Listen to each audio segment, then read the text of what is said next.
And so that was the first time I ever bought drugs at a sake bar. But I think the funniest part of the Consulate's Cup after party had to have been Eric Quinn rolling around on was it a karaoke stage? I think it was a karaoke stage. I think it was for karaoke, yeah. Just rolling around, like, pretending to be asleep, and then getting up and rolling around, and then pretending to be asleep again. He just needed to have the room stop spinning a bit, you know. It wasn't going to stop spinning if he kept fucking rolling around on the floor. He had to keep up with the spin. It was adorable, though, because, like, he left his cup, his trophy cup, on the stage, and I found it. And I saw you and Helene having that photo shoot with it. And I was trying to, like, pose all sexy and sensual with his trophy, like, it's my trophy now, and it's so sexy. And then you got busted. And then he caught me, and then he insisted that he posed with me and the trophy. And I was like, fuck yeah, I'm down. Except I was, like, really fucking sweaty, and the pictures came out all, like, it made me look like I had just, like, a face covered in saran wrap or something. It was so weird.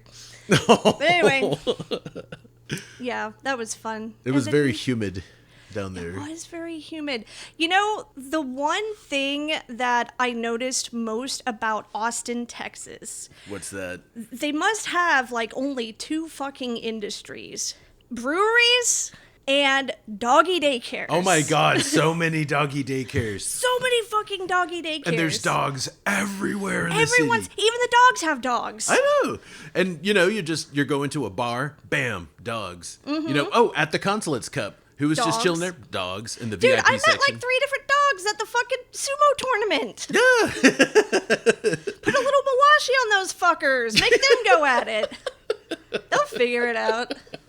But seriously, I've never been to, like, that much of a dog city before. It was kind of cool. That's true. Where would the cat city be? Which city is the cat city? I don't know. Don't they have, like, don't they have a cat cafe in Austin, or is that Houston? They probably do, knowing Austin. They probably have a dog cafe and a parrot cafe and a fucking...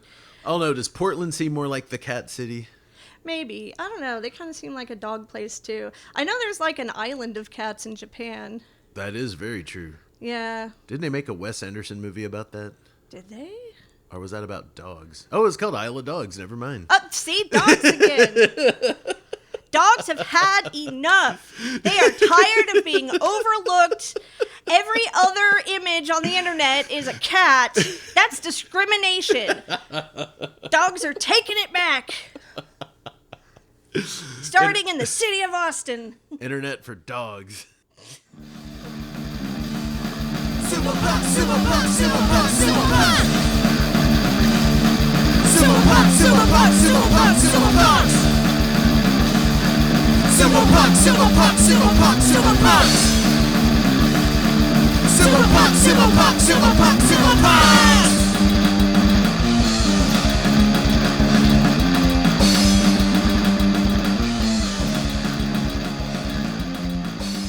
This is Matt of the House Brickshits, 69th of his name, king of the assholes and the worst men, destroyer of toilets, and protector of D's nuts. And I am Sabrina, mother of fuckers, Khaleesi of the greasy feces, the unbathed, queen of cloacas and protector of the pepperonis. and this is Sumo Punx.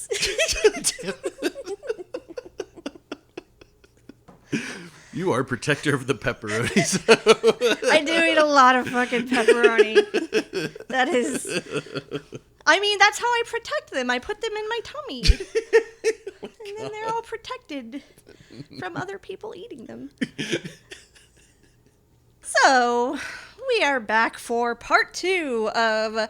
What is it like to be a lightweight sumo wrestler? Yeah. Lightweight sumo. Not 2 words you usually think of going together. I don't know. Whenever we went to the Consulate's Cup, we saw some pretty goddamn wild fucking lightweight sumo bouts. Dude, the lightweights at the Consulate's Cup really, like... I mean, the middleweights and the heavyweights, too. Or wait, they didn't have middleweight. It was light heavy. My bad. Yeah, just fucking everybody, dude. Especially North Carolina. Oh, my Raijin God. Sumo Club with Eric Quinn and Edobar. What is his last name? I can't remember. Yeah, that guy. Yeah. Fabulous mustache. That guy. Ripped as fuck. Oh, ripped as fuck. The guy All that the ladies were just, their panties were exploding when this guy got on the doyo. man, his bout versus And some Trent. of the boys, too. True. His bout versus Trent Sabo was fucking something else, though. Like, he just picked him up like a rag doll. I was like, holy shit. That was Yeah. fucking Trent Sabo. Yeah, I know, of all fucking people. Man, and he's only like, what, 20 years old? Something, yeah, I don't even, yeah, Or shit. no, he's 21, right? Is he 20? Oh, yeah, because He's- he got to drink at the bar. He's very young Yeah, very young guy. and very powerful and really has a future in sumo if Really? he... Or any type of fucking Yeah, combat anything. sport. Fuck. Dude's just like an incredible athlete. And even Eric Quinn, the founder of Raijin Sumo Club, he walked away from the Consulate's Cup with a cup. Yeah. And some, I think he got some other medals and He stuff, didn't he won the light heavyweight, and I think he got second in open. But whatever Yeah, something like whatever that. he won, he fucking he put in the work. That dude is fucking powerful. Seriously, he's like a truck. Just bam, like Yeah. just that Tachi he had with Gilberto, like at the very end. Yeah. that you could feel that in your soul. Dude, like the ground was shaking. I know. What was cool is like and Grand Sumo Breakdown like made a mention of this too, that the way that platform that the dohyo was set up on, that platform was like a pro wrestling like ring, because you could just, every time anything slammed into it, you could just hear boom, boom. Yeah, like it was made for impact. Yeah, it was fucking I don't know awesome. if it actually was, but it was cool as hell. It was like way fucking cool as hell. And I think it was Justin Kizert's birthday weekend. I think it was Eros Armstrong's birthday over the weekend Everybody too. was having birthdays. Yeah, so it was just a all over festive ass weekend. And we went down Caleb to Bacchus. oh yeah, Yeah, he had a birthday. Caleb Bacchus from Mighty Eagle Sumo. Yeah. Just lots of birthdays. Lots of birthdays. You know why? New Year's. Oh yeah, people were banging on New Year's Eve, and these are all the birthdays we're having today. That's what it is, really. I mean, it's just the facts. Well, we you know whose parents got it on during New Year's. Not mine. Oh, definitely They got it not on mine. during Easter. Yeah, mine was like spring break. They had one of those like pagan springtime fertility rites, and then that's where we came from. That's why we were born in the dead of winter. Yeah. But like no, true black metal. but Austin was really cool. There was a lot of like really cool folks. I was really fucking proud of Natalie and Caitlin Jones. Oh yes, They yes. kicked major The ass. new girls Yeah. at Dallas Sumo Club. Hell yeah. I unfortunately have been still recovering from my surgery. One of the incisions that they did started getting infected because that's just a side effect of the chronic condition I have. I'm more susceptible to infections. So they gave me hardcore antibiotics, but damn it, once those hardcore antibiotics are done kicking this infection's ass, You gotta go in there and challenge them. fuck yeah, I am. I'm gonna get my ass beat all over that fucking ring. It's gonna be great. I just gotta be healthy to get my ass beat. Yeah. You don't want to beat an unhealthy ass. True. Then it's like cheating. But yeah, it was super. It was lots of fun. Lots of cool shit happened down in Austin, and we're really proud of everybody that made it down and participated. And we got to meet Panda. We got to meet Matt Yeah. Shields. Iron Goat. Hell Chicago yeah. Sumo Club. I got to meet Mac in person. Yeah, the Mac The from Mac. Grand Sumo Breakdown. He Hell had the yeah. most fabulous shirts. He does. Oh my god, and he Yeah. gives damn good hugs. Yeah. Oh, and Leslie from Sumo Kaboom. Hell yeah. I actually got to sit at the media table. I got to Nice. sit right in between them, and I had the very surreal experience of looking to my left at Mac, and then looking to my right at Leslie, and then looking at myself on the live feed and noticing they are both dry as a bone, whereas I am just sweating bullets to the point that I look like I just got out of the shower or some shit. I don't know how they stay so cool, and I'm the one just like dying of heat exhaustion. Yeah, I thought it was fucking humid and funky. It was. It was super humid. But Austin is still a great fucking place. Oh, hell I yeah. didn't realize at first that it had like hills and stuff. It's very hilly. Yeah, and like trees. All right, so we have part 2 of our Yes, lightweight yes. sumo coverage. So we're going to be continuing on with the questions.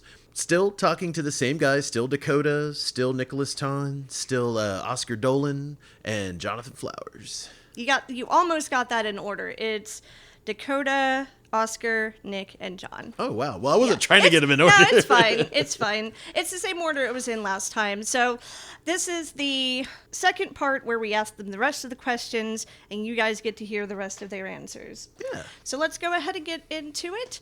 Next question that we asked these guys was, do you do any other form of martial arts? And if so, have you found that that has affected the way that you do sumo?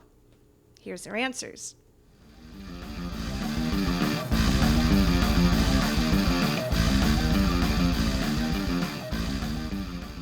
Before I did sumo, I did karate when I was a teenager, and then I did boxing for a little over a year. I use boxing more than I use the karate because I have learned I really like to slap people. I remember whenever you were trying out that Supari on fucking Jared, just like, I remember that too. Yeah, when I gave him the black eye. damn, you gave Jared a black eye? Yeah, Damn. that was only my second time using it. The first time I used it on Selassie, Oh, shit. like at Roller Town. Oh, I was yeah. like, I'll try something new. Give the people what they want, and just started slapping him so hard he like closed his eyes, and I was like, oh, perfect. And I just grabbed his leg and pulled it Nice. because he wasn't even looking at me, and I went, oh, okay. Never once used a karate technique in sumo. You've never I used any should. karate in sumo. I haven't pulled a trick that I learned in karate. I haven't any of it. Even when I was doing the like body shots on Steven, just trying to get him off my belt, that was all. I was trying to attempt a liver shot from boxing, but with an open hand. And it was like, it failed horribly. He didn't let go of my belt. So boxing has really been something that you can draw more from when you are doing sumo. Has there been anything non-combat sport related that you've been able to utilize some skills that you learned from other areas of your life in sumo? Weirdly enough, about a month ago, when I was attempting a 1 rep maximum lift, I decided to put myself in a headspace where I basically was an anime character, as goofy as that is. And my spotter whispered in my ear "Almighty Push" from the show Naruto with pain, and it was for my bench press. It was a little creepy that he got down and whispered it in my ear, but it really worked, and that's what I ended up doing at the last Keiko where I beat Rick. As I got down and I took a really deep breath, and I imagined myself as Hinamaru from Hinamaru Sumo, fighting the high school Yokozuna, and it really helped me like put my all into fighting Rick. Hell yeah. And Yeah, visualization's a powerful thing, you know? Yeah. I hear so often that like one of the biggest parts of doing sumo is it's not the physical ability, it's the mental ability to really like just get out of your own head, to be able to focus on so many different parts of your body all at once. And one of my mottos is fake it till you make it, even if that involves elaborate fantasizing about being an anime character or something. I think that's cool as fuck, honestly. And I might even try that out myself now. Because obviously, like, it seems to be working for you, so it probably work for me too. If it works for Baki, it works for me. Yeah! Yeah, see?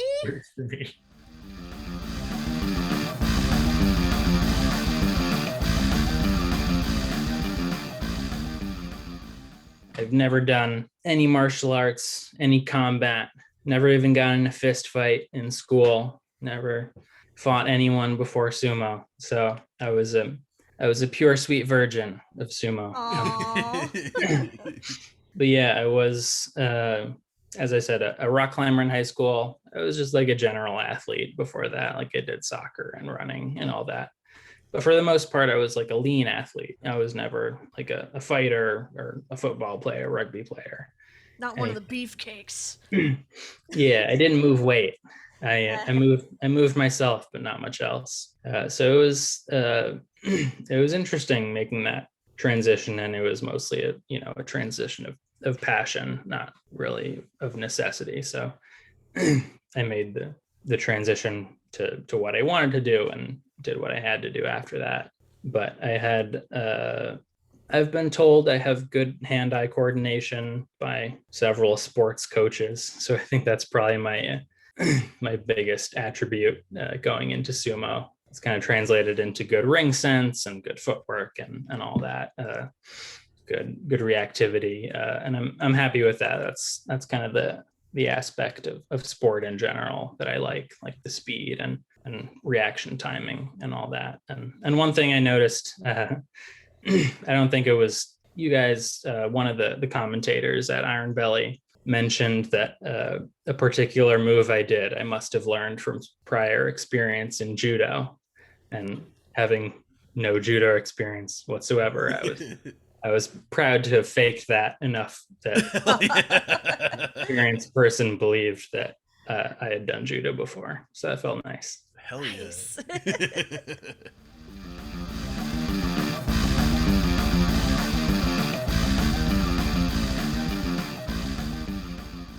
Yes. Okay. So yeah, I mentioned boxing before as a combat sport I've done. Another one I do is kendo. It's like the Japanese sword fighting. Ken is sword, do is way, so way of the sword. So I do that.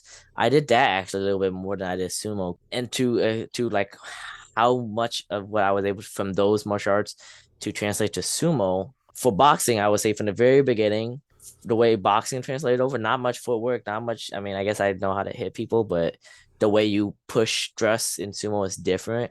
So that does not really carry over too much in my experience, especially because I'm not like a Oshi sumo. I don't do that much thrusting anyways. But what the thing that definitely did carry over was just being able to be aggressive and knowing how to handle aggression. Yeah, that's like the main thing, just being able to put out aggression and being able to take the aggression from my opponents. But yeah, grappling is a whole different ball game, so wasn't used to any kind of grappling at all. So, and for kendo, I would say that for the most part, physically it doesn't help me too much in like terms like translating, because it's not like judo where I already know how to practice throws and stuff like that. Where boxing helped me with like the mental side of being able to be aggressive. I think kendo helped me learn how to channel my mentality and mind into sumo in a much deeper level than boxing ever could have. Because what I mentioned before about the shikai, the four poisons, that's a kendo concept. That's not a like that's a specific kendo concept. And kind of a tangent, but like so like my my dojo is like they're very good. So and then a lot of times they talk about like the philosophies and the mentality and how you should channel your ki and your spirit, kind of like everything I've talked about previously about anything that has to do that, like the states of mind with like Budo, like Zanshin, Fudoshin, all of that, Yeah. the Shikai, Shingitai, all of that basically like stems from what I've learned from Kendo and things like that. For me, it helped me look at sumo slash other martial arts in a deeper level, to kind of try to be able to put more into my training and then also to get more out of it based on how much I put in. So it sounds like what you're saying is it really gave you the mentality that you needed to be more successful in sumo. It gave you Yeah. that sort of sense of discipline that you needed. Yes, definitely, because 100% like gave me that discipline, and because the concepts you learn, like I mentioned before, in whatever martial arts in sumo, should be able to translate to just life. And then there's a concept like zanshin, which is like the lingering mind. This essentially translates to like awareness, and that kind of thing where you're just aware, you're focused about everything that's going on, And in martial arts specifically, it's like you're aware of like basically enemies and your combat and things like that.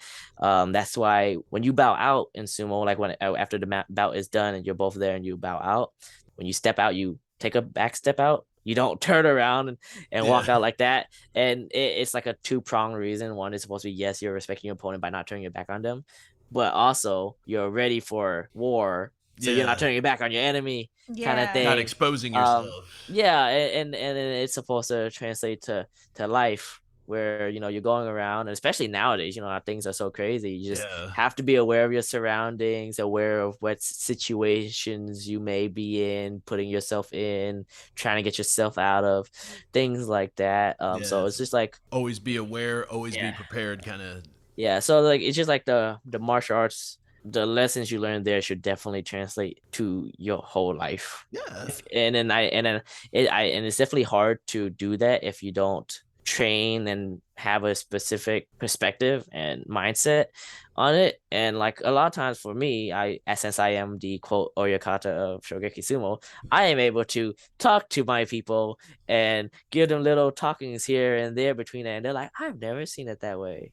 And they're like, yeah, I see what you're saying. Okay. And things like that. Yeah. Mental. Yeah. So much of it is mental. Mm-hmm. And I can really see how that focus that you're talking about can be beneficial for sumo, because something that I've noticed is it's a lot harder to be aware of your own body and what your own body is doing in the moment than you would initially assume, you know, because you think, oh, well, I'm in my body, I know what my body is doing at the time. But when your body is smashing up against somebody else's body, you're not necessarily paying attention to what your feet are doing or where your hips are and stuff like that. So yeah, that makes a lot of sense, especially when trying to translate that to sumo. I can see that.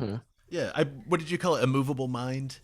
Yeah, Fudoshin, which is what I believe to be like one of the core tenets of just any martial arts in general. Yes, it translates to immovable mind. I like that concept. I'm gonna have to research that. That's really for sure.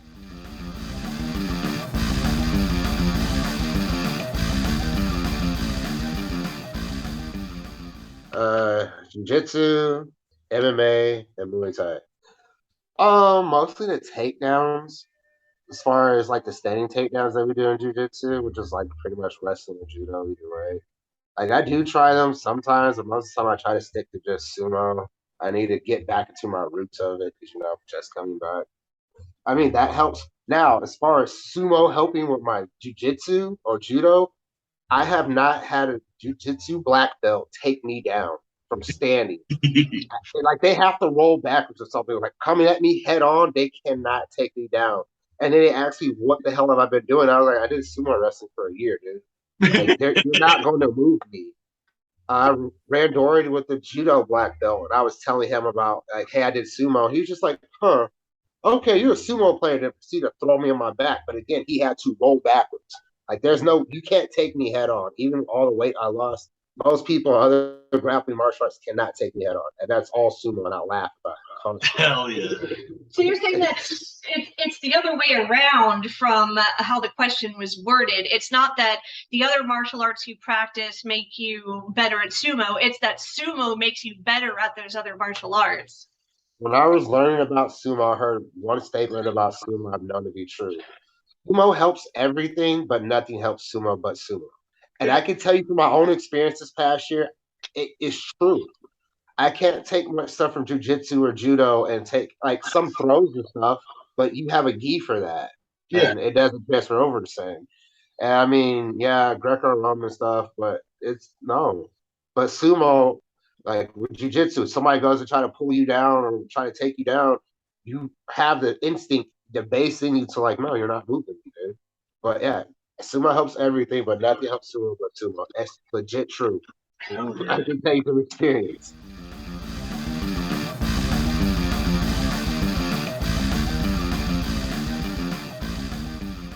So Dakota kind of gave an answer that made me think more of that utilizing visualization or, you know, kind of like channeling certain kind of energies, for lack of a better term. It's kind of like in pro sumo, in Ozumo, where they talk about how when you're on the doyo, you're like channeling the gods or something. Yeah. But then translate that for him into channeling like his favorite anime characters. Hell yeah. But no, visualization is definitely pretty powerful. And, whenever you see some of these pro sumo wrestlers doing their pre-bout rituals, you better believe there's a lot of visualization going into those. So that's, that makes sense. I can see that. It's a super useful psychological technique. Yeah, so Dakota, I know that he does the lightsaber combat, which is structurally related to kendo, I believe. I think we can all tell now that he's a huge nerd, yes. No, but what I'm saying is there's it's okay, we all are. There's probably a bit of overlap with some of that kendo philosophy, with some of, I think maybe some of the stuff that even Nicholas was talking about.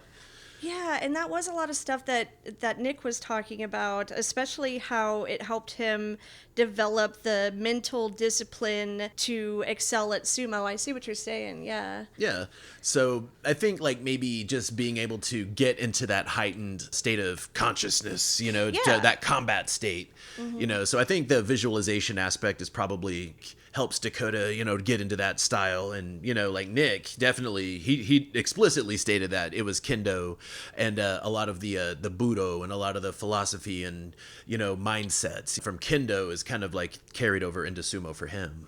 Right. And then it was the other way around for Jonathan, because he said that sumo has actually made him better at the other martial arts that he practices. Yeah. And he had that great quote, too, about how sumo can improve your skills in other martial arts, but nothing improves sumo like more sumo. Yeah, very, very, very true.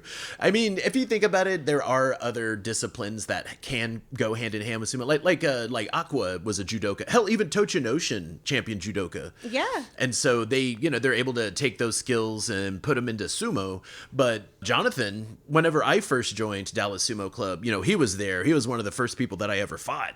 And he's just been training his body nonstop ever since. You ever look at that boy's Instagram, he is training every day. Even on his rest days, he's doing some light kettlebell stuff, Yeah. So he is a very, very strong dude. But it's interesting to see that just the constitution and strength building of sumo had helped him excel in other martial arts. Well, and even with Oscar, who had never done any sort of martial arts, he was even able to pick up techniques and skills for building speed with the sort of track and field stuff that he did, because he does have a super fast Hachi. He's quick on his feet. Yeah. And especially from what we saw at the Iron Belly tournament with him, I can see how that would translate over for him. Yeah, absolutely. And being a rock climber, I mean, that's definitely going to keep your body at a higher level of strength. Yeah, that too.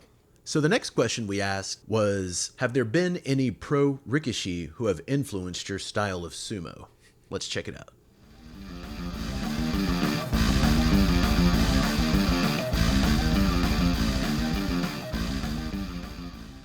Takunoyama, hell the yeah, guy who retired in 2014. I've been watching a lot of his videos on how to kind of push and move to get around these significantly larger guys. That's actually the only reason I beat Corey at the last Keiko, is I pretty much copied move for move Takunoyama's match against Hisano Sata before he got to Yokozuna.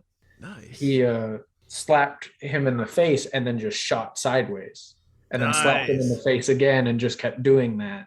And that's ended up what I was doing to Corey, and then he caught me at the edge, as Corey does. And I ended up taking another page out of Takunoyama's book and just slammed down and launched, hoping Corey wouldn't twist, and it worked. On a miracle, it worked.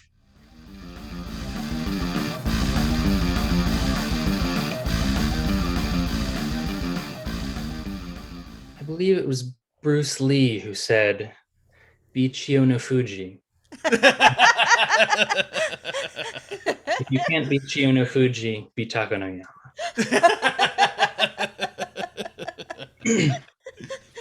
Hell yeah. Obviously, for the most part, contemporary wrestlers, the ones that I've watched the most, Wakataka Kage is the highest ranked right now, and I'd also say the most skilled lightweight wrestler right now, close behind or just in front of Hoshoryu. Definitely also someone I draw inspiration from. Wild throws. It'll take me a long time to train my throwing angles and techniques and footwork to get anywhere close to him, but I do really try to watch Hoshoryu bouts and notice and take into account what his angles are and how his throws are working. And then on the smaller side, Midori Fuji. I love Midori Fuji. He's one of my favorite lightweight rikishi right now. He's just like a pit bull. He is. Yeah, I'd say is my maybe a little controversially, I'd say is my favorite lightweight Ricochet over Enho. Y'all can come at me. Yeah. No, I concur, really. He's I've said it supplanted before. Inho for me. He's the new Inho, basically. Hey, I still love the hell out of Inho, but I think Midori Fuji has supplanted him in my perspective anyways.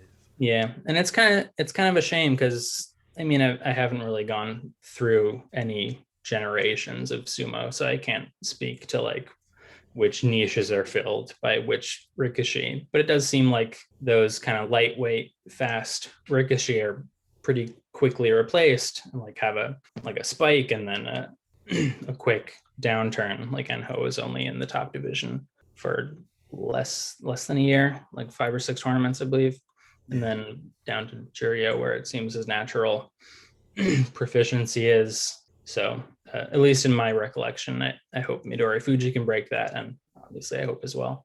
Hell yeah. And Ho can bring it up. But it really is hard for those short guys and those lightweight guys to carve out their niche and find their success in Grand Sumo. The one I forgot to mention because last time, because he's not a lightweight, is Aqua, because he's like a throwing specialist, but he's so bad. I just love how he just spams the kakanage like all the time. We stopped calling it kakanage. It's just the aqua leg thing now. Aqua nage. The aqua kakanage. Okay, I'll try. I know, it's so sad. I've been, I mean, at least since he got to the top division, I've been a huge fan of his, and it's been sad that he hasn't been successful, but it's great to see like a real heavyweight who specializes in those real technical throws. It's really good to see him switch it up like that.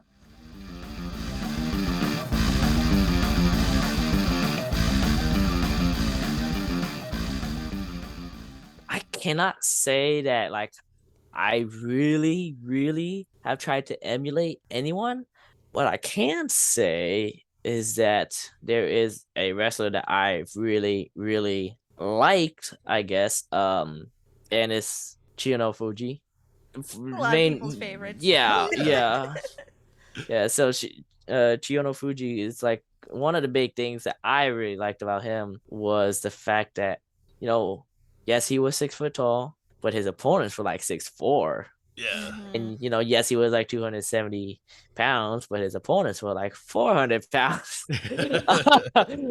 So even though he was a giant, he was still among people who were even more of a giants.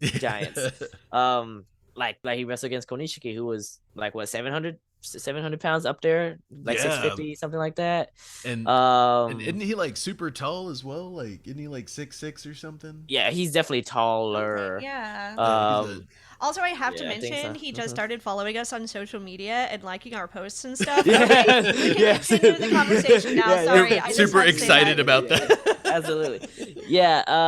And I mean, like for the most part, like I don't watch his videos and just like I'm gonna do exactly that. But I do get motivation and inspiration from just seeing someone who is like quote smaller, wrestling against bigger guys, and also coming out on top of all that. And I really liked his piercing gaze. Yeah. Like his hyper laser beam focus. But I do know that one of his things that he does a lot is like his like trademark Kimarate was like, for my, unless I'm wrong, just a Watanabe, Yeah. which is very beautiful whenever you throw around big people like that. I Because know. like yes, it is like for my understanding, the three main Kimarates are always like Yorikiri, like Oshidashi, and then Watanabe is like in the big three, Yeah. but the other two, from my understanding, I hope I'm not wrong and just spouting off nonsense. It's still much higher than like a Watanabe. Or maybe not much higher, but it's definitely higher. So I really like seeing that explosive Watanabe of him being able to throw people that are just that heavy, and just the idea of like his like death grip. I think it was like his right hand, I want to say, or was it left hand? I think left hand. Because I think it was his left hand that like once you got onto it, it's like oh, it's a death grip. You're not, and he got you. He's not letting go, and then he's just gonna toss you now. No. Things like that. And that's something that someone who I've become a big fan of recently, I've noticed he's been doing a lot. Midori Fuji has that same kind of like, I don't know, we call him like the pit bull because he just lashes on and doesn't let Yeah. go. But yeah, it's very similar. I do like Enho and all of the smaller wrestlers like Ishiura, Ura, Enho, just kind of for the same reason. Like I like Chino Fuji, what I mentioned about like just them being smaller and being able to hold their own. So I do like that, watching them and like being able to pull off their crazy acrobatic moves and things like that. But top number one spot for me is Chino Fuji. One, he's like ripped and I like his aesthetics. But two, he had that, I guess it makes sense, quote, like Yokozuna style, very, very straightforward. Doesn't matter. I'm gonna beat you and I beat you. He just tosses people out and stuff like that. Like he never really hankered. He just came straight on to his opponents, even though there was probably like that 100, 200 pound weight difference, and just confronted them and just forced them relentless, just forced them to wrestle him, even though I guess on paper he would be at a disadvantage because of his little bit of a height disadvantage and his weight disadvantage, things like that. But he was able to force his style of sumo onto his opponents. Yeah, made them play his game. Yes. That's a good way to put it. He was able to force his style of sumo onto his opponents, no matter what size they were. That's a pretty fucking awesome way to look at it. I think I kind of understand now why, going back to one of the previous questions, why you had said you would go about every match, no matter what the size is of your opponent, the same way. So would you say that Chino Fuji had influenced the way that you do that, the way that you decided, no, I'm just going to go at everyone with the same style of sumo, which is my style of sumo? I could say that. Yeah, for sure.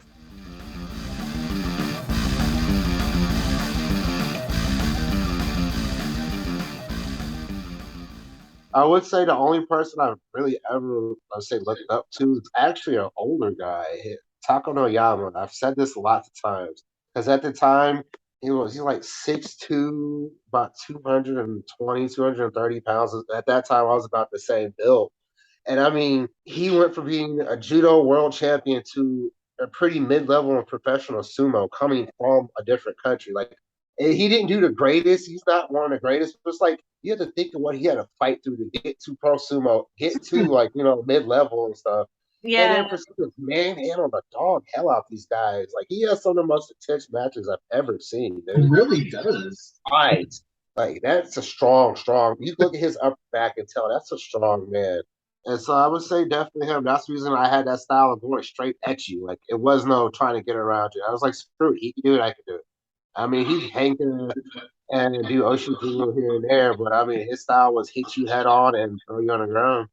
And just throw you. That's my style. You know what's crazy is like I think you're like maybe the third or fourth person that had cited Taka no Yama. Yeah. Beautiful, because most people don't ever talk about him. I remember being the first person I heard talking about him. I'm like, no, the man was really good. It's just he wasn't, he wasn't Yokozuna. But you have to think of where he came from to where he got to, and then retired and still start teaching sumo and judo back in Poland where he's from. Yeah, what's that? He went from come from like a foreign country, from Eastern Europe, and then got into pro sumo where they only accept one foreigner per stable, and he got it. And then he not only made it into pro sumo, but he got to the upper division, and that's fucking impressive, especially for his build. He's like one of like fucking like Kaiho's legs. Just seriously, just one of that guy's legs. And he's so fucking otherworldly strong. He just really is. And he still does sumo to this day. Yeah. I love it, dude. Yeah, definitely was cool with my style because he had to adapt on the fly. Yeah. He might have had a game plan. He might try to hang them. If that didn't work, like he had to think quickly. Like he had to change everything. Like, oh man, I need to watch some of his matches after this. Oh hell yeah.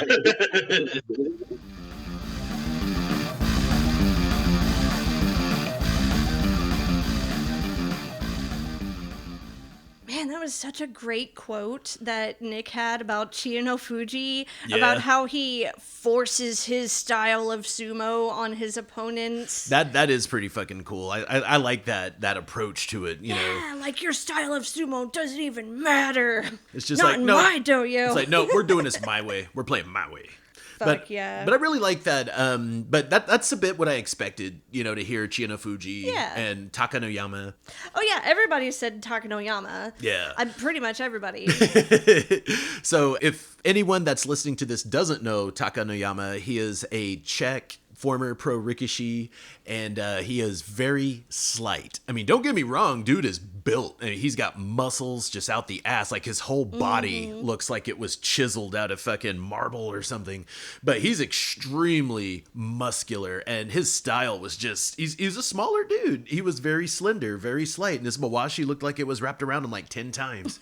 But no, he was a badass. He got all the way up to the Makuuchi division, and he was a champion judoka, so he had a lot of throws. He knew a whole lot about people's physiology, how to bend and, manipulate bodies to toss them around.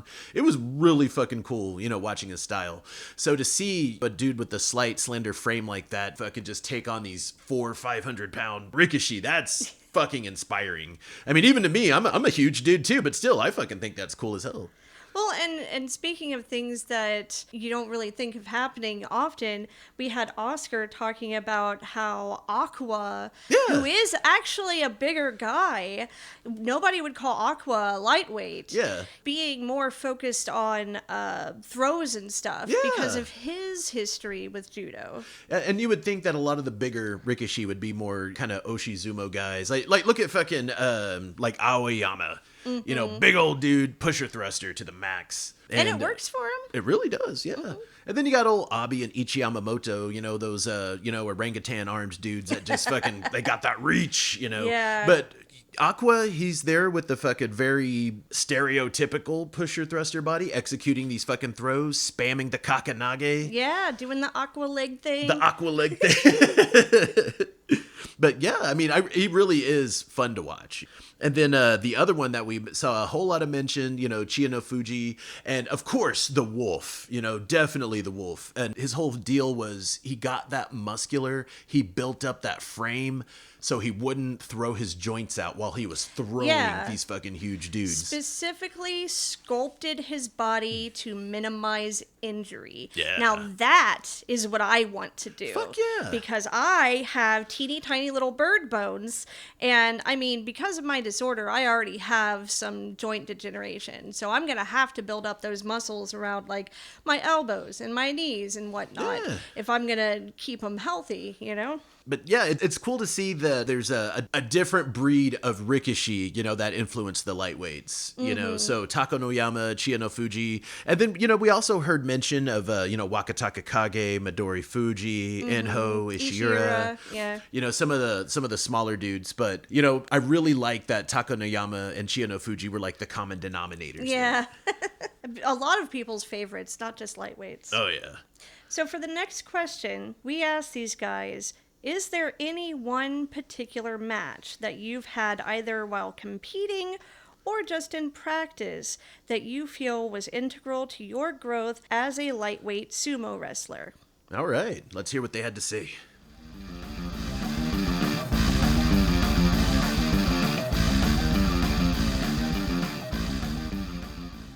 funny enough, the one where Khalil was just having me test different things on him and was just letting me do stuff actually really helped me grow because it showed me a lot of my limitations that I needed to work on.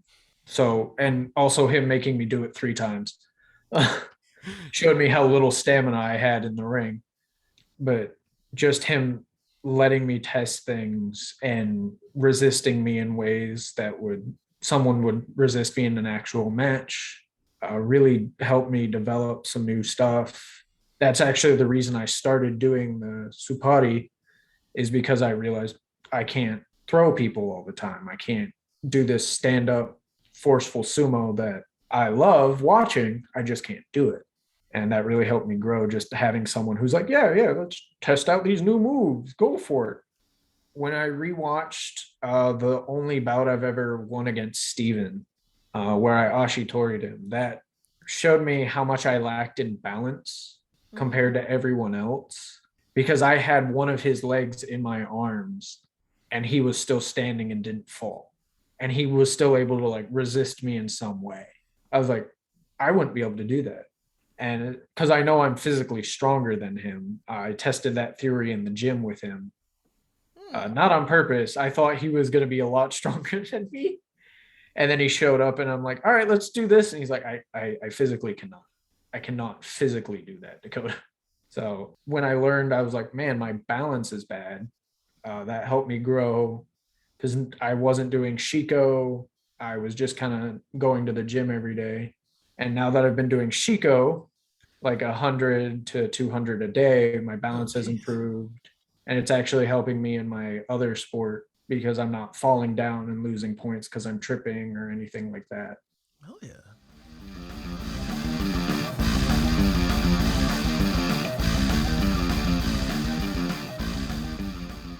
In the beginning, it was pretty much just do what I saw on Grand Sumo Recap. Like Shio Tairyu got a leg hook, and I'll do the same. Oh, it doesn't work. I wonder why. So there was a lot of that. Like this, like elite level athlete did the thing, and I did the thing. So why didn't I win? There were a lot of those bouts that I just didn't understand. I was just doing what I saw and wasn't synthesizing any different techniques, just trying to use something I saw. And it took a while to realize how to combine different techniques, how to combine fundamentals with techniques, how to have fundamentals in the first place. And my first or our first, the club's first several meets, if you can call it that, just me and our vice president. The first several meets were just us two lightweight guys messing around, and it was a lot of exactly that, messing around, doing stuff that we had no idea about. And our vice president Kirill, just like me, didn't have any prior combat experience, so we were really learning as we went, discovering what won, what lost, what cracked a rib. Yeah, luckily we learned that one pretty quick. So yeah, that first period, that like 1 or 2 months, was really just fucking around, not really knowing anything, but at the same time having empty brain leaves a lot of space for brain to be filled. So in those first several months, those first several months, it was kind of I don't know math, but a curve that looks like this. And you can't see it at home, folks, but I'm making a shape that looks like this. That's called a parabola. Is that a parabola? Yeah, like the curved thing, kind of a U shape. Not quite. That one goes up and down. I don't know. You know what? I dropped out of college algebra 3 times, so don't take my word for it. I had to take statistics. To put it another way, it sounds like there was a lot of experimenting going on at the beginning, right? Yeah, and there was a lot of learning in that small period of time, just from knowing nothing we had everything to learn, and we certainly didn't learn everything, but we learned quite a lot. As for specific bouts, I kind of mentioned the big thing was the difference between tournaments and training, and how different the mentality is there, and how there's nothing you can really prepare for fully in terms of a competition setting. I guess in terms of specific bouts, I think the most important were ones where I realized I had like a fundamental misunderstanding of something.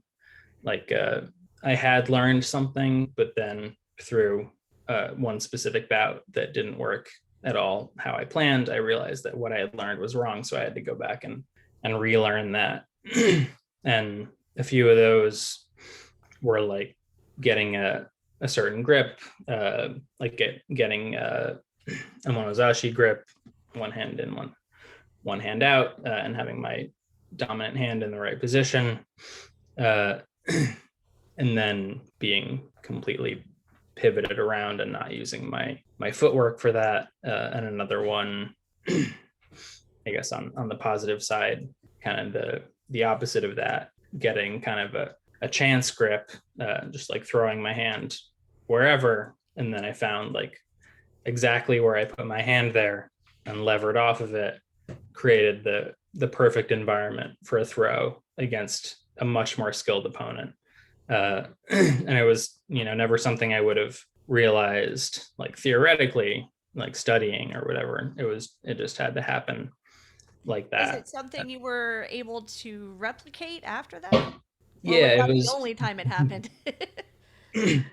no, once is good enough for me. Yeah, that was actually really helpful. It was a few weeks ago. I just threw a deep inside grip around almost on the knot, right around back with my dominant hand, and then I realized that I could, like, again, I'm trying to show you, but none of you can see, but I'll try to explain as best I can. But I got the deep grip, and I realized my elbow kind of slotted into his shoulder, and I could crank that, and it was so easy to throw him with that specific like lever fulcrum action. And it was like a eureka moment for me that there is almost like a secret recipe for this kind of thing. It's physics, man. Yes. Like basic physics. Yeah, but you're feeling the physics. You're living the physics. Eat that, yeah. Einstein. Yeah, still highly technical, still very difficult to execute, but like knowing that it's there and having experienced it is a huge thing, especially for me, having growing this kind of practical knowledge.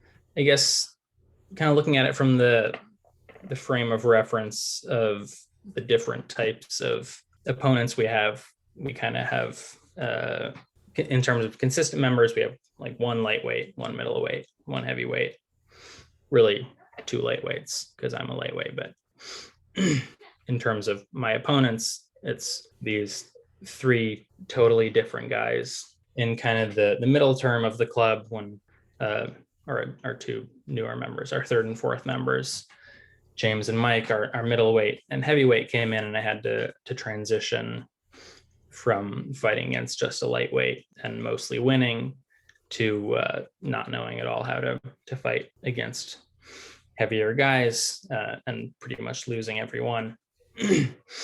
All of those new techniques that those heavier guys, and not just heavier guys, but like slightly heavier versus a little heavier versus medium and a lot heavier, how each of those guys naturally adapted to my style, really told me a lot about what I hadn't been getting and what I could be getting.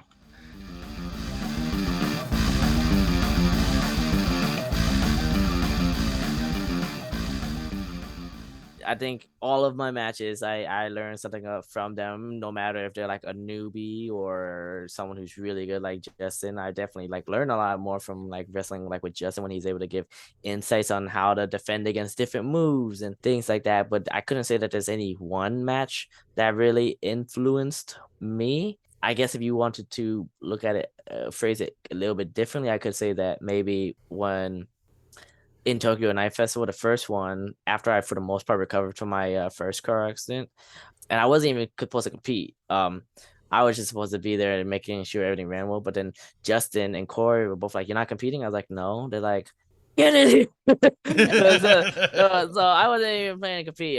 They both forced me to.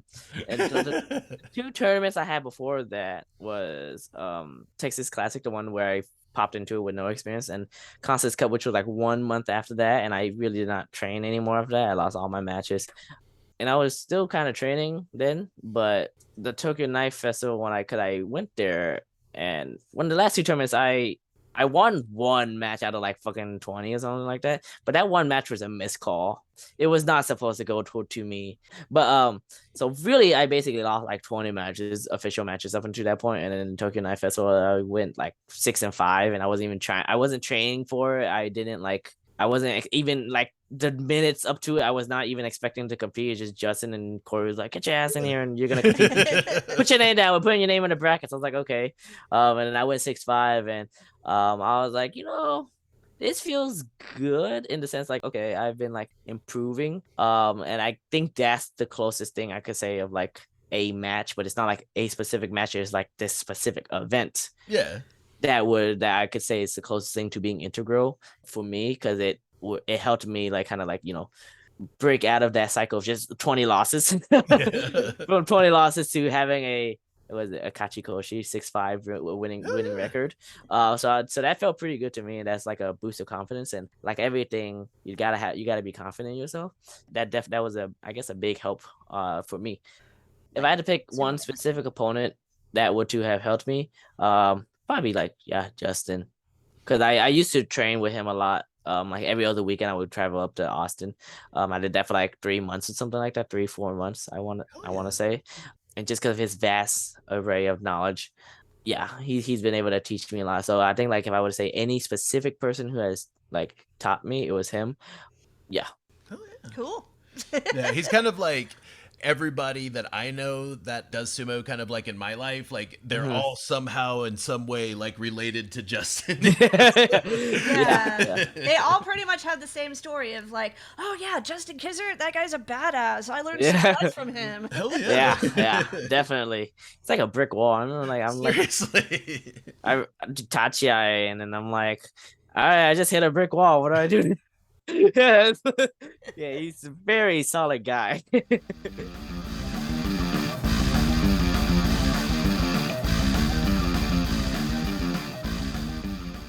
I know my conditioning is better.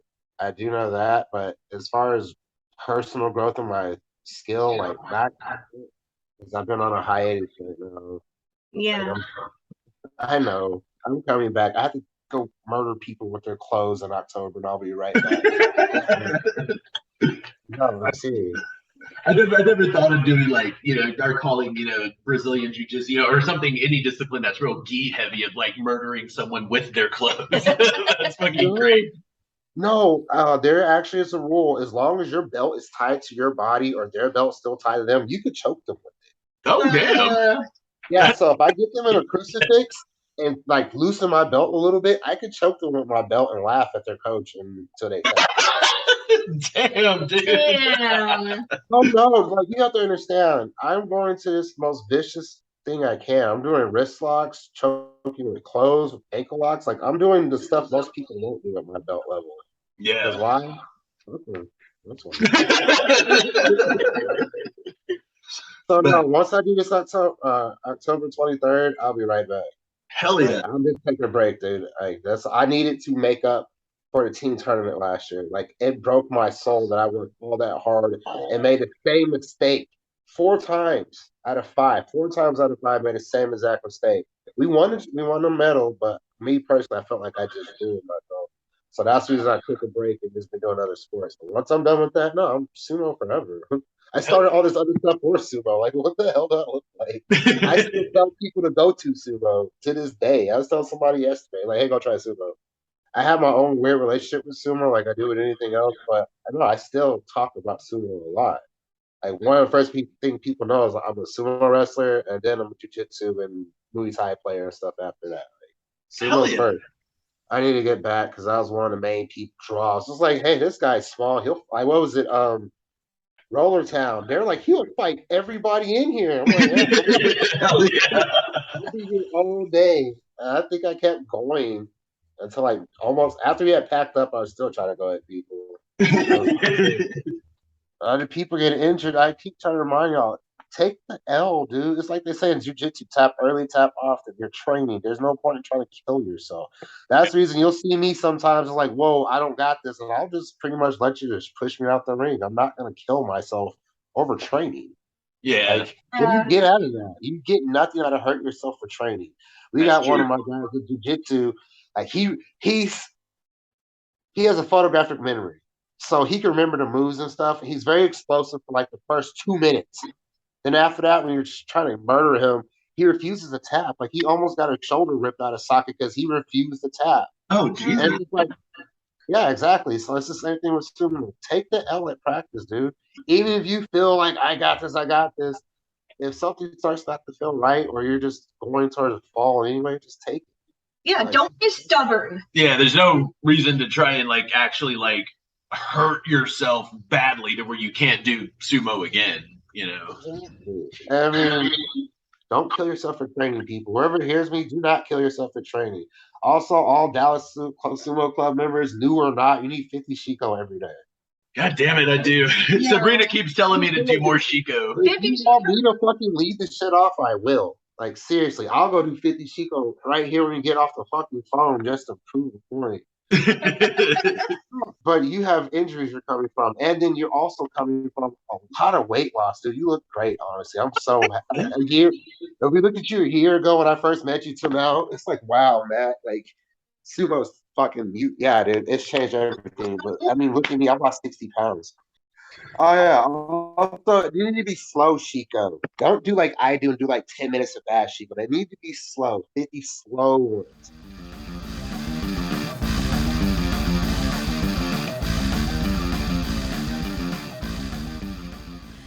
So it turns out maybe we should have formulated this question a little bit differently. Yeah. Because it doesn't sound like there really were specific matches, specific bouts that people had that they could really point to as a turning point for them in their quest to become the ultimate sumo tori or whatever the fuck.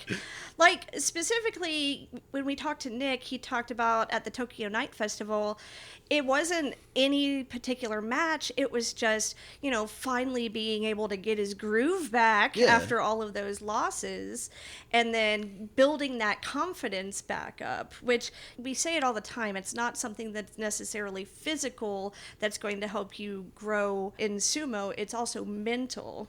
And of course, where he was talking about specific opponents that he has had multiple bouts with that just have made very good training partners because they do have those skills to be able to kind of teach him things, like Justin Kizzard. Of course, everybody mentions Justin Kizzard as like one of the best people to train sumo with. Yeah. And, you know, whenever you're, like, having Keikos, you know, you're having, like, multiple matches against all kinds of people, like, all the time. So it's just, like one after the other after the other. Yeah. So you really do get the chance to try shit out, you know, to get creative, you know, to try a different approach. I just really wish, you know, like, personally, I could have taken some of the Oshi Zumo style that, like, you know, I've been trying to cultivate and practice. I wish I could have done it at the fucking tournament. But anyway, I digress. But I really do think that having, you know, a lot of teammates to try shit out on, you know, it all just kind of starts blending together after multitudes and multitudes of different bouts. So it's just kind of like maybe certain events or maybe certain sessions, certain time frames that, you know, really kind of you start to notice a lot more changes. Yeah, like how Oscar was talking about when he started realizing that he had gotten to that point where he could just kind of act without thinking. Yeah.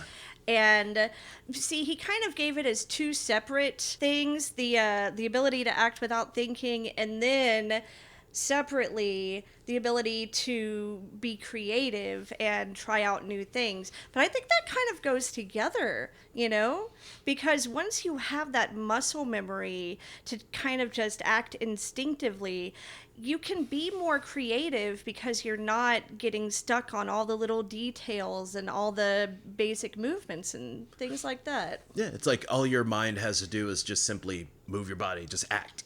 You know? I also thought that Jonathan's was a very good answer, specifically because it wasn't about actually like being in a match or anything like that. It was about how you train and not pushing yourself to, because he told us about an injury that he had sustained and how a lot of the time people think they have to push themselves to the breaking point when they're in training. No, save that for tournaments, you know. Sure, like, you know, when there's something on the line, go ahead and push it to the limits, but don't feel like you need to break yourself. Don't just hurt yourself training so you can't compete. Exactly. Know. And he still emphasized, even, you know, in this conversation, Shiko, Shiko, yes. Shiko. All of the Shiko. And you have to do it slowly. Yeah. Or you're not doing it right. It's not true Shiko. Well, for the very last question, we wanted to know what advice they would give to other lightweight wrestlers who are just starting sumo.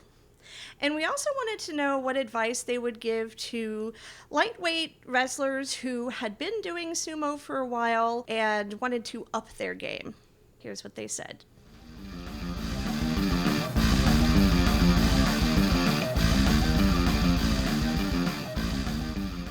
When you're first getting in it, remember it's supposed to be fun. You're getting into it to have fun. Yeah. I made the mistake after a couple weeks. Corey said something about, I want you to go to nationals. I want you to go compete big. And that got into my head, and I ended up forgetting it was supposed to be fun. And I forgot that for about 2 to 3 Keikos, and I was just getting really upset. I'd go out in the car and just sit there after Keiko and be upset that I lost however many times I lost or that I couldn't do something. And it's just, remember to have fun, have an open mind, and learn from every experience. Keep your head up. Don't look down when you tachi-ai. Oh, you mean literally keep your head up? Yeah. Yeah. I mean, figuratively too, but unless you want to pull a stunt like I did and lay on the floor face down because you had your eyes down when you tachi-ai'd Khalil. I was face down because I shunted my neck in, and I was just like, oh. I just laid down and I was like, all right, okay, we stay here now. And then my advice for people who've kind of found themselves in a plateau or just want to up their game, watch the pros. Watching people who are like Tetsuyoshi, who are really small and have to go under everybody, or people like Enho or Takonoyama, Gaia down in Sandame.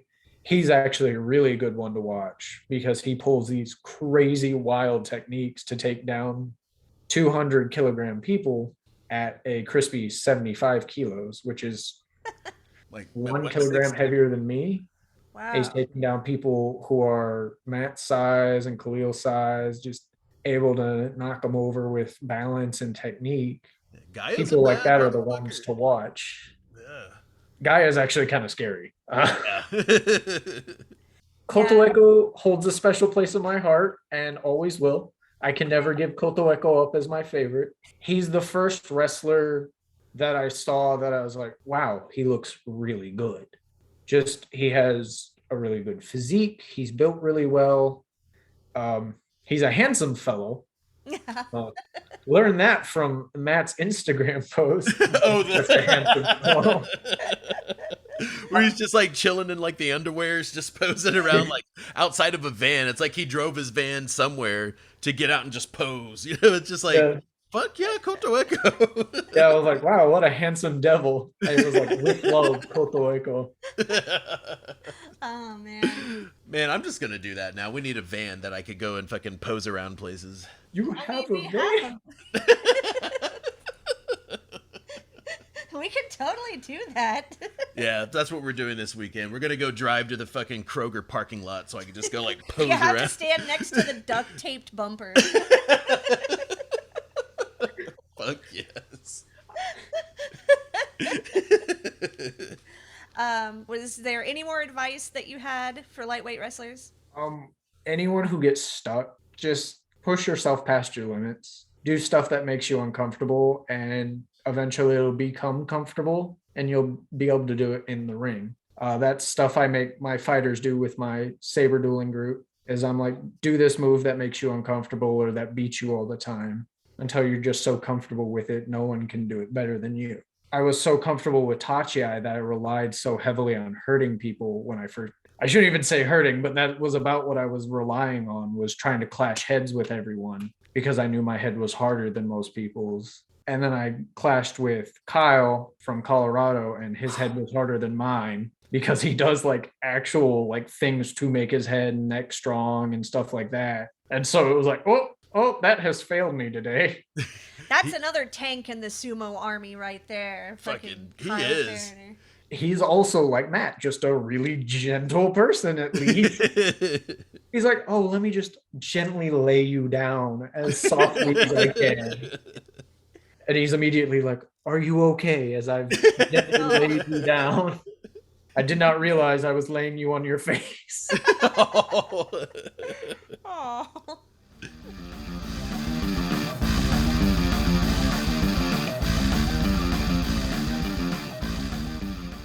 The first hurdle for lightweights is actually getting in. But assuming one has the motivation, there are definitely so many possibilities. I really think it's a pretty ideal combat sport to get into if you're not quite sure of like where your weight's at. Like if you want to do like a hard cut or a hard bulk, that's one of kind of more peripheral reasons I got into it, but I think it makes it a lot more welcoming to a lot of more lightweight guys.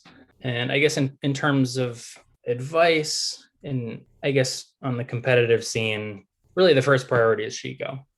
That's one thing I've kind of learned consciously and have known for a while, but was kind of metaphorically beaten into me by talking with Wakanoho in Orlando when I was at Iron Belly. He really emphasized the importance of Shiko. And I definitely agree with him. Like, I don't want to do Shiko. No one really wants to do Shiko, but Shiko is what you got to do. I'm finding that out as well, especially like with building balance. Yeah, and I talked to a lot of people who are like, oh, it's so old. There must be something modern and more comprehensive. And that may be true. I can't deny that, and no one can really deny that, but it's like the fundamental exercise, and it is, again, really comprehensive, and it's what the pros base everything off of. So they must have gotten something right.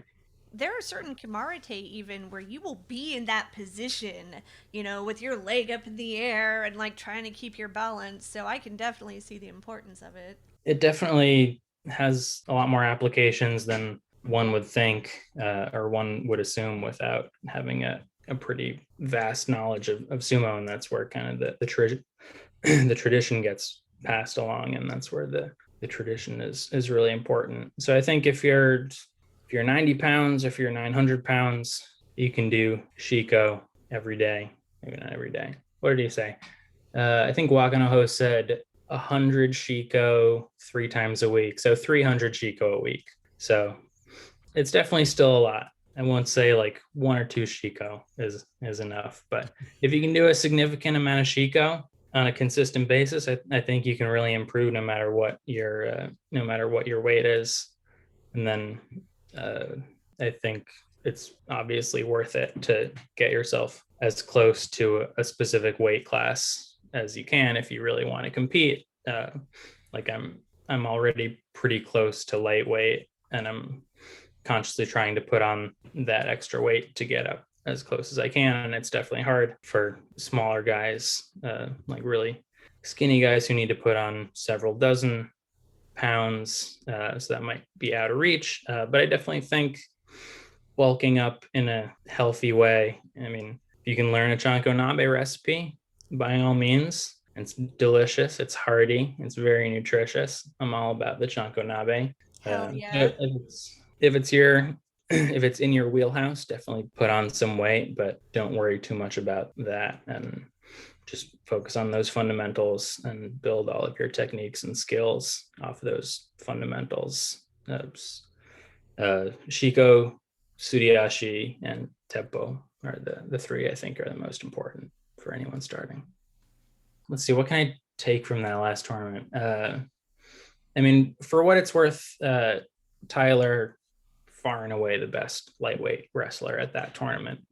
By leagues deserved to win that. He did a pretty serious weight cut. Like he was overweight and did like a hardcore sauna type weight cut to get right in under there, which is great. It's, you know, it's in the rules. It's definitely something you should do if you're that serious about competing, and I definitely admire him for that.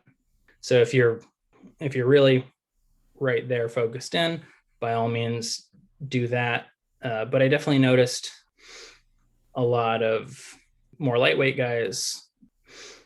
Let's see, I guess Brandon was kind of the Takakeisho archetype. He was super powerful, maybe even had more power than Tyler. And I think his problem was the balance of power with other techniques. The main point I was trying to make with all those details is that everything's a balance, and sumo is no different. So if you focus everything on one thing, you can be great at being powerful, but still lose right off the tachiai. And you really gotta balance everything: the speed, the footwork, the strength, the power, the agility, the ring sense, the intelligence. And I think it's most of all for everyone, not just lightweights, but very important for lightweights to keep that balance and to be self-aware of when one might be overtraining something. One might think that they're really deficient in something, so go all out and train that, and then neglect some other things. So I think really the most important thing is to train everything in a balance.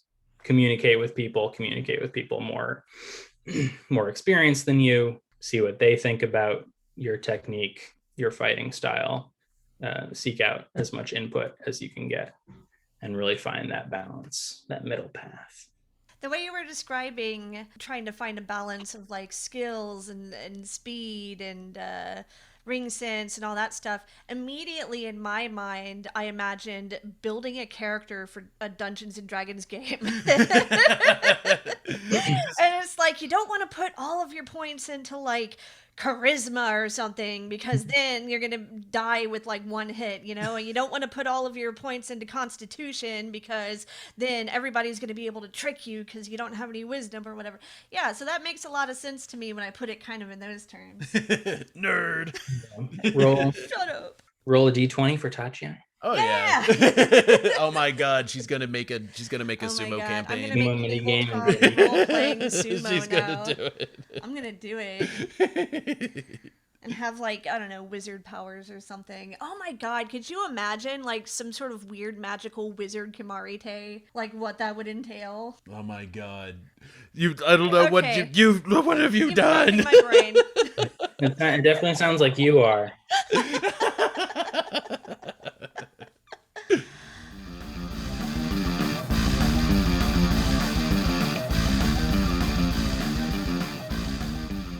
I try to tell them to wrestle based on how I believe to wrestle, which is, like I said before, like straight on. I don't teach really them to hank. Well, that's kind of a lie. I don't know what everybody has against the hinka. It's She one of loves my favorite it. moves. I don't tell people like, oh, this like I don't tell people to hanka for the most part. It's not And something I that should be don't relied on all the time, but yeah. And I don't tell them like, basically, if you would ask them, I always kind of yell at them. I'm like strong touchy eye, strong touchy eye, strong touchy eye. Hit them hard, aggression. things like that. But that's good fundamentals, though. That's good yeah. fundamental sumo. But like, I don't really I might teach things, but I don't necessarily like. I give them the tools, but I don't necessarily like encourage it. Like I said before, where I have taught them, showed them, I'm like, we're gonna drill doing the hanka, but I never like, even if they were going to go against someone who was really big and really good, I probably in a real match I would probably still not tell them the hanka, even though I showed them how. Like, I explicitly like, this is how you should do it if you were to do it. Yeah. But if it was to come down to a match, and then I was gonna give them advice, I probably still wouldn't even tell them the hanka. I would just be like, I would be like, you know what, this is your life. You do how you're gonna do it, but you know how I would want you to wrestle. And things like that, or like a lot of like leg picks and things like that. I don't really tell them to do like leg picks or things like that much. I just tell them like, just run at them, strong tachi, be really strong, have good low stance, good stance. Don't lose your balance. Hold their belt and just push them out the ring. Just give a good strong Yorikiri out, and that's basically it. I try not to be fancy, like it's all like the fundamentals and things like that. But I think it also kind of, the reason is like that, and where I don't try to do like that many fancy kimarites and stuff like that, and not just for the aspect of like hammering the fundamentals and the basics, but also because I'm like, I want you to Yokozuna style them, like just push them out. Just doesn't matter if they're 200 pounds bigger than you, just Yorikiri them out. So I don't know. That's a little bit of a harder question, because if you look at it on the sports aspect, that's probably not the best way to do things. Like, I know he's 200 pounds bigger than you, and it's all muscle, but just push it. They'll start to figure things out. Like, I started learning just kind of like how people's bodies moves, and just kind of like, oh, well, if I push when they pull, or you just kind of feel things. And so, and then the pros, you hear that they don't really when they're doing their keikos, it's more about conditioning. They don't really teach kimarite or review kimarite in their keikos. It's very just true. Yeah, so they just kind of figure it out on their own time, and that's kind of like what I figured like it was a bit like, So, I mean, like at Dallas Sumo Club, like we were shown like a few techniques, and I'm glad that I've learned those techniques, but I have to say the ones that I rely on the most are the ones I just kind of figured out. Yeah, I guess because I was kind of thinking about it, and I think this kind of relates to the fact that because of my car accidents and my injuries, I'm like, oh, you know what? I'm probably not going to be, unless I can do some serious PT for like a year and get everything all sorted out, that I'm probably not going to be very competitive, or it's going to be very hard to be competitive, because I would have to like do a lot more recovery. I can't spar nearly as much as someone who is training a lot, like training the same amount, but having a lot more sparring sessions in there and things like that. But I was thinking about, I was like, the longevity wise, I cannot keep this up. like I cannot keep it up for the rest of my life and keep it doing it the same. Where just keep doing strong touch. Because before, if you would have seen me wrestle, I was just a sort of buchi kamashi, which is the 3-point attack, the head and hands. Yeah. Same time. I always did that, and I always headbutted the hell out of my opponents. I've seen it. Yeah, you were aggressive too. Yeah, but now I can't do that anymore because of my neck. So then I was thinking about it, and I was like, there's the sports way of wrestling, or in my opinion, the sports way of wrestling, which is go do your hanka, do your leg picks, do your whatever trips, and do that. And this is my specific point of view, but I feel like if you were to do it in a way that it will serve you your whole life, where maybe after you are not able to compete anymore, and after you're not able to like maybe train that much anymore and get that same kind of thing, that if you train, I believe that if you train the way I train, and you have that specific frame of mind, that you are able to maybe get more out of it mentally and spiritually into your own life, that I think overall is better. But I have been told, and like I said, I'm a beginner, and I'm just like pondering on these thoughts and things like that. But there's the idea where they're like, my kendo sensei was telling me about it. She said, that's how you believe and think about the things. But everyone's path is different, and how they can enrich their lives and things like that. And she didn't go that much deeper into it, but there was a phrase that she said that her sensei, so like it would be like my grandmaster, I guess. And when the phrase was like, be strict on yourself but kind to others. You can be really strict on yourself in instilling whatever kind of discipline or whatever kind of lessons you want onto it. but you have to be wary that maybe your way is not necessarily the best way for everyone, even though I think it is. But Yeah. but yeah, like like maybe it's not everyone's cup of tea and that kind of thing. That's why I don't like. It's not like every class I'm like, all right, guys, and hit them with like a 30-minute talk about like whatever. Like maybe after a match, then be like, yeah, so you saw how you like messed. Oh, like this is an example of what happened like in the recent Keiko. One of our members, we have a specific drill and you do this very specific way, but then like halfway in he messed up and he turned and looked at us. He's like, oh, I messed up, and then I didn't say anything about it, but then and he continued did it. And afterwards I was talking to him, I was like, yeah, so this kind of, if you want to think about it, in there's the state of mind zanshin, the lingering mind, about being focused, being aware, and things like that. The reason is because when you're focused and you're aware, if anything were to come up, any kind of confusion, any kind of doubt, you're already in that state of mind and you're able to remedy the situation as best as you can and move on. You don't hang on it. You don't like let yourself be down. You don't linger. Yeah. And then translating in real life, it's just like that. In real life, you can't just linger on a lot of your problems. You have to like move on or learn how to deal with it or things like that. So I have a very specific way that I train, and it's not for everyone. Like some people couldn't give two shits about that, and to me, I'm like, that's a shame. But it's your life. Whatever you want to get from it, you can get from it. So if you think about it as just a form of exercise, it's just gonna be just a form of exercise. You think about it as a hobby, it's gonna be a hobby. If you think about it as an essential part of life that can teach you lessons, it will be an essential part of life that can teach you lessons. Whatever you put in is what you get out. So I guess if we were to really boil down on it, while I would like to teach everyone a very specific way, I've learned that not everyone can be taught a very specific way. So just I give you whatever tools that I believe that it can set you up for like a good life and good life lessons that you can learn through sumo. But whatever you do with it is really up to you. In terms of for the other half of the question, what I could say for if we're talking about specifically lightweights that I see as a problem is the kind of concept of one of the shikais, fear, in the sense that a lot of them are like, I wrestle against, I feel fine when I wrestle against you guys, but when I wrestle against the bigger guys who are maybe heavier to move and things like that, I feel hesitant. And that's kind of what I mentioned before. Like, you shouldn't feel hesitant. Just give it your all and just wrestle. Because once you're hesitant, you're out of whack. You're not in focus. And when you wrestle with the people, like I mentioned before, Shin Gitai, and how it's all supposed to connect, your spirit should be at the highest peak. Your mentality should be really sharp, and your body should be primed.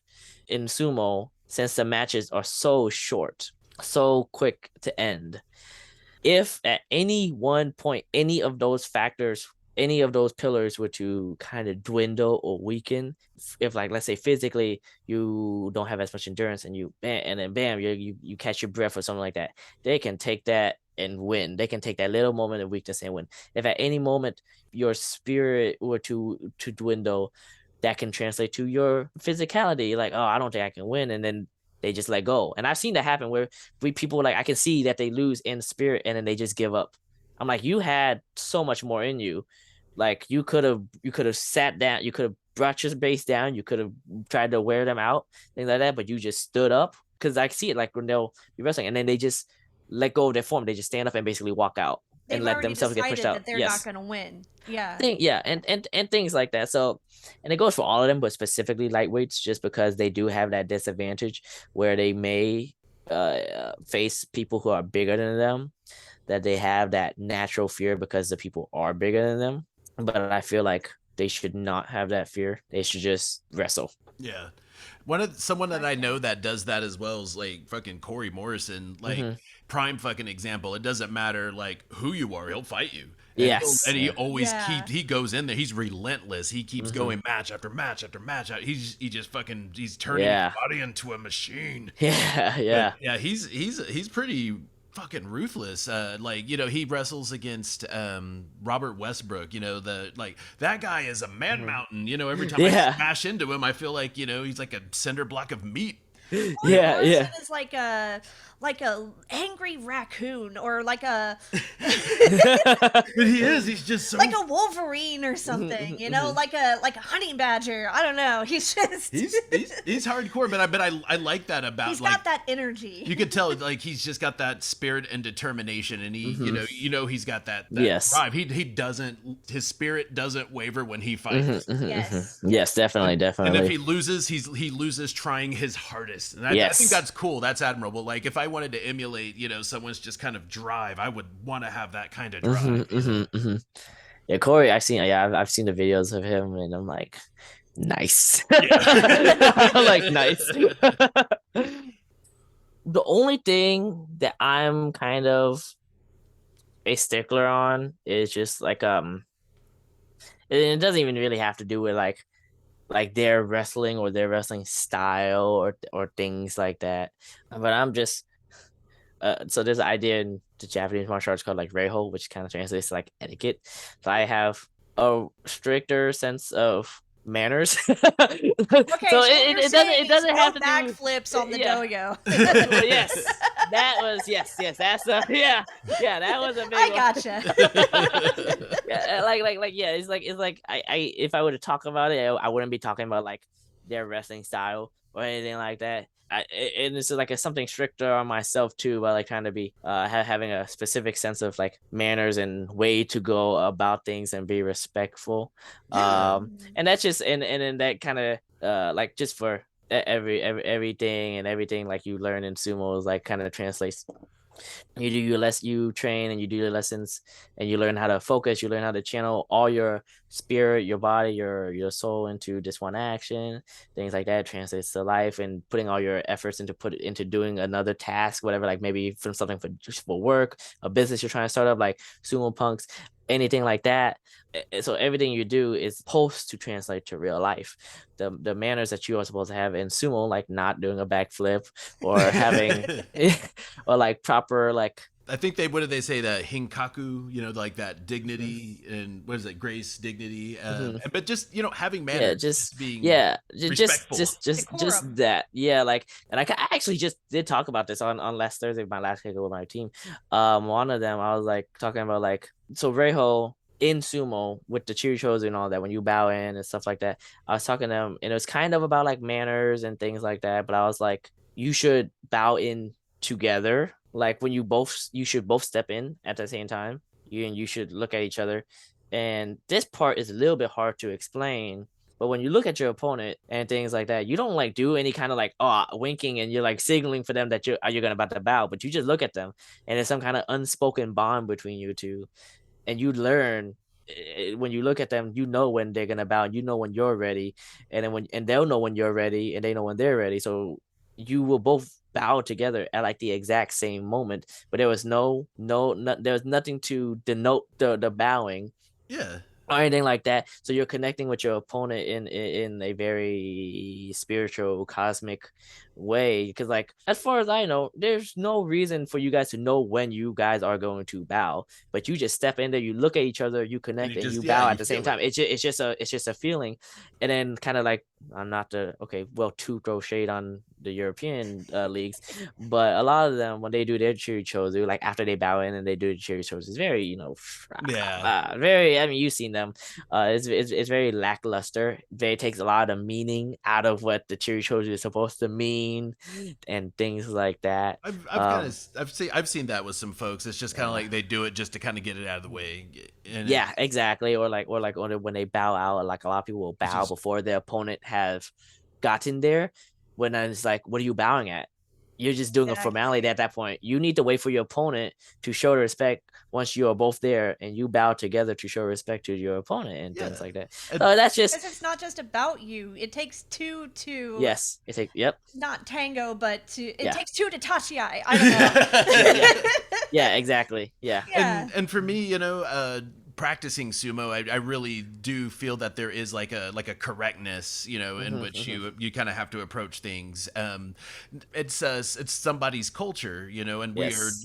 as an American, and indigenous person, I'm a guest in someone's culture, and I get to participate in sumo, and so for me, I feel like I would want someone to respect, my Yeah. culture, so I try to treat the Yeah. Japanese culture and treat sumo with the same reverence in which I would observe my own culture. So, and so I understand that, wanting to be respectful and wanting to make sure that we do things in this correct manner to show that we do have reverence for what we're practicing.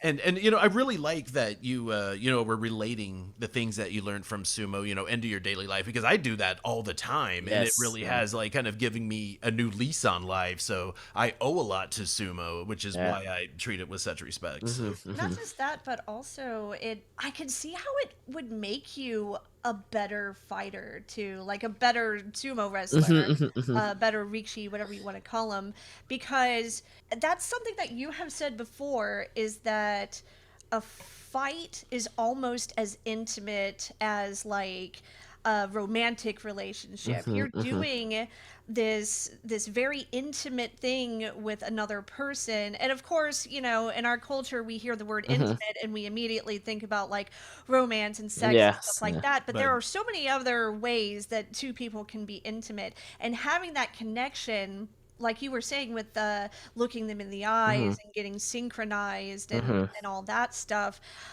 I can see how that can make you just better at doing sumo, because you get a better understanding of your opponent that way. You kind of feel Yes. them in a way, I guess, For sure.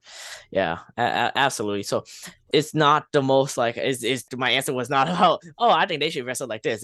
That's just something else, like a aspect of what I believe is an integral part of sumo, that is something that everyone, including myself, can do better on, like just in manners, like on our group, we do like a chankonabe night every other month or something like that. So we all get together and we all cook together and stuff like that.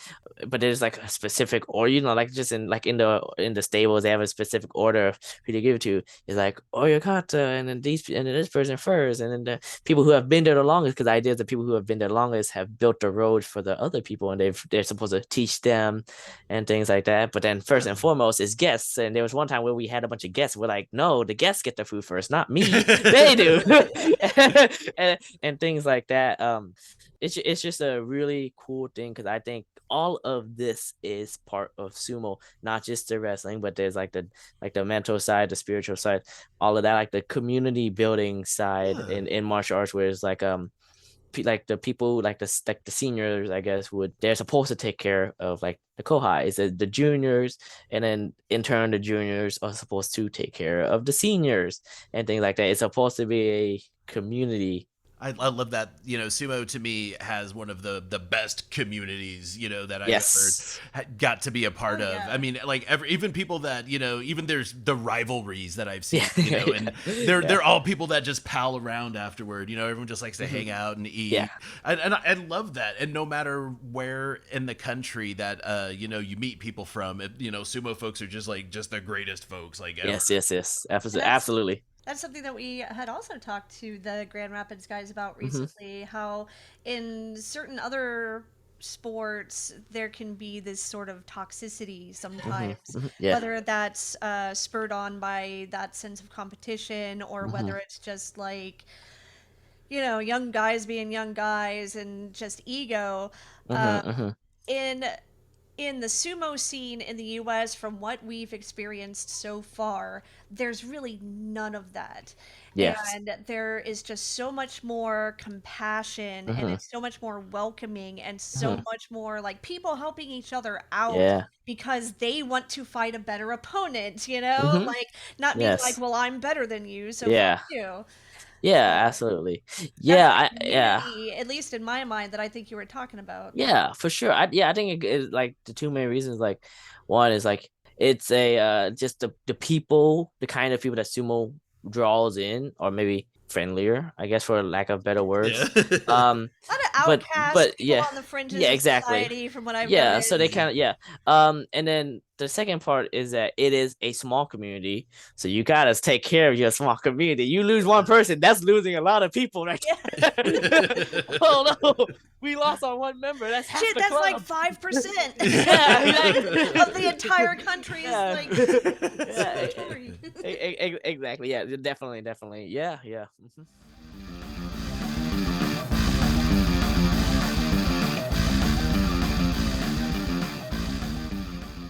Don't be scared. If you think you can take them, if they look at you the wrong way, get in there. And like I said earlier, take the L.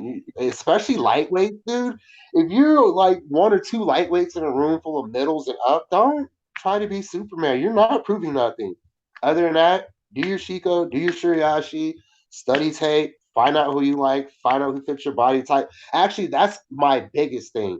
For lightweights, study other lightweights or people in a lower weight classes. Don't You can study big guys all you want. It's not going to transfer over too well. You don't have that body mass. And Shiko. Yeah. Hey, dude, I need to say this a lot apparently, so it's all good. I'm gonna do 50 Shiko when we're done. I promise. To be a lightweight sumo wrestler, especially for the ones I have fought, they have their own bags of tricks. But even then, they're adding stuff. Look at Justin today. When's the first? I have never seen Justin pick an ankle in the whole year I fought with this man on and off. He's never picked an ankle, and then out of nowhere, he's pulling people's shoes off. You got to evolve. You have to. Him and Chad. Chad picked me up by the leg and walked me out. That's something new, though. So just keep evolving. Don't be afraid to try new stuff. Like, why not? Like, what are you going to lose? You might find out something will work in a heat of battle.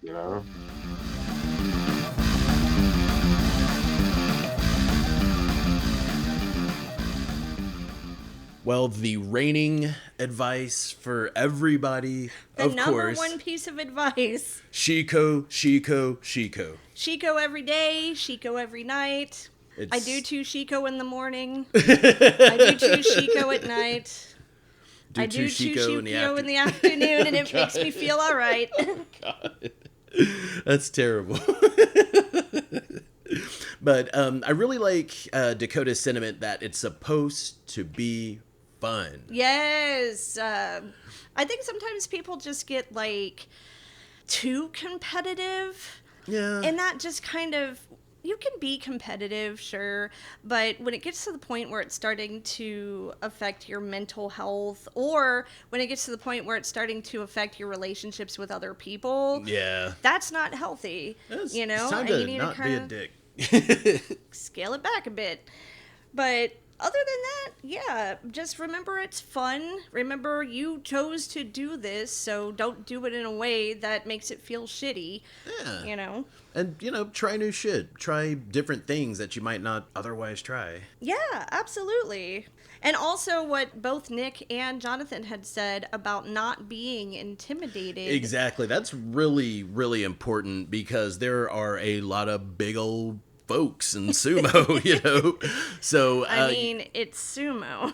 you're not gonna, you're gonna be fighting against all kinds of different people with all kinds of different body types, and they're all gonna fight you a bit differently. So it's good to kind of, change up your repertoire, get a bit of different fighting experience, and what better way to get that experience than just diving in head first, fighting Yes. the biggest dude that you know. Absolutely. And, like I've said before, fake it till you make it. If you feel like it's going to be a challenge for you as a lightweight wrestler to go up against someone larger than you, when you step in that dojo, flip that switch in your brain that says, I'm a fucking kaiju, not this asshole. You have to believe it. Fuck yeah. And of course, the other thing that Nick had said about good sumo manners. Exactly. And I think that's true super important for everyone, whether you're a lightweight or a heavyweight or what have you. Because, yeah, there are plenty of people that they don't do the chirichozu, or they don't, enter or exit the ring. It's kind of like the thing that I like to compare it to is if you go to a karate tournament, you know how before there's a bout, the opponents bow to each other. Yeah, we do it in sumo too. So if Yeah. So if two karateka go up against each other and one of them bows and the other one just kind of like nods his head, that's going to be considered rude. Yeah. You know? So we do these gestures for a reason. It's a sign of respect. You don't always have to do it every time, but if you're at like a tournament or something. Yeah. And, you know, of course, don't do backflips off the doyo. Not at the tournaments, anyway. If you're not on the doyo, do as many backflips as you like. Or I feel like when we finally get to build our own backyard doyo, that's how we'll end, like, every session. God. We'll just be like, all right, kids, the Keiko's over. Get up on there and do your backflips. All right, well, I think that's our show. Why don't you tell the people where to find us? We are on all of those social medias, Sumo Punx, Punx with an X as always. Except for the Twitter, we are at Punx Sumo because... I fucked up the Twitter. We also have a Redbubble shop. We do. We have some new designs up, and we're brewing some other ones. They're probably going to drop soon. It's got butts. Butts. Tina Belcher style. Ooh, also, rate us on the things. If if you use Apple Podcasts or Spotify or wherever else you listen to podcasts, there's usually some diddly on there that you can click on and give us 5 stars. Fuck it. Diddle the little stars on there and diddle our stars. Yeah. What have you got to lose? And we would feel very good, and that's a way that you, from wherever you are, can make us feel all tickled and pretty from that far away. All tickled and pretty. I'm going to put that in like my daily speech now. I want to feel tickled and pretty. Yes. All right, well, that's pretty much it. So, bye.